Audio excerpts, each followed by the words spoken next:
Âgé de 48 ans, Alem Manasseh est un médecin vétérinaire de formation et originaire de Chibok dans l'état de Borno, dans le nord-est du Nigeria.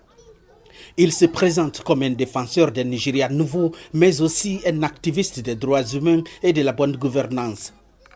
Dr Alem Manasseh s'est fait surtout identifier lorsqu'en 2014, 276 écolières sont enlevées dans une école secondaire publique de Chibok, sa ville natale.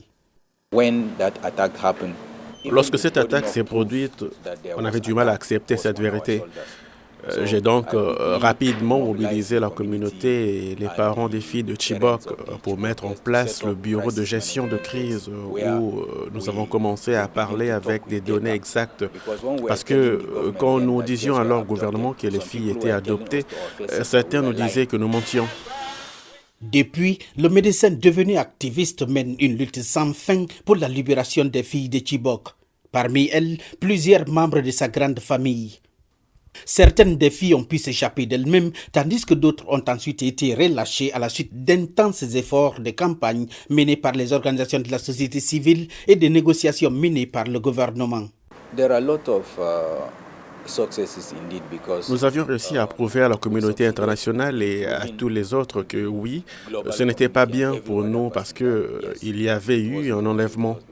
Et nous disions que ce n'était pas bien que les enfants aillent à l'école et qu'ils soient enlevés et que nous faisions tous semblant que tout allait bien. Nous avons donc réussi à faire prendre conscience aux Nigérians que nous pouvions réellement défendre les intérêts des personnes que nous ne connaissions pas.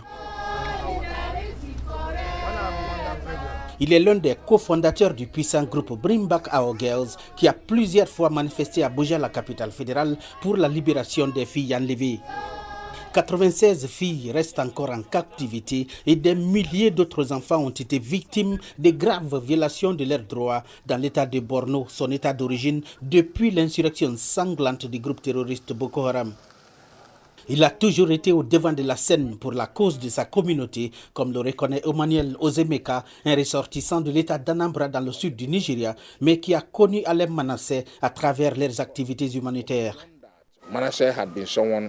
Manasseh est toujours prêt à sacrifier sa vie pour son peuple. Je me souviens, lorsque nous voulions aller dans le nord-est pour examiner les problèmes concernant les enfants qui souffraient de malnutrition et que mon organisation était obligée de sonner l'alerte en 2015, il était une personne de référence car c'était facile avec lui.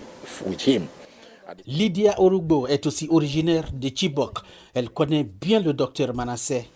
Il est tellement impliqué dans le travail humanitaire qu'il s'oublie lui-même. C'est une personne altruiste et je pense qu'il y a beaucoup à apprendre de lui sur cet aspect. La crise humanitaire actuelle dans le nord-est du Nigeria continue d'être l'une des plus graves et des plus complexes au monde. Une situation qui a obligé Dr Alem Manasseh à s'impliquer dans la politique pour, dit-il, défendre la cause de ces populations. En 2023, il était candidat aux élections législatives. Malgré sa défaite, il promet de continuer de se battre pour sa communauté. Gilbert Tamba pour VOA Afrique, Abuja.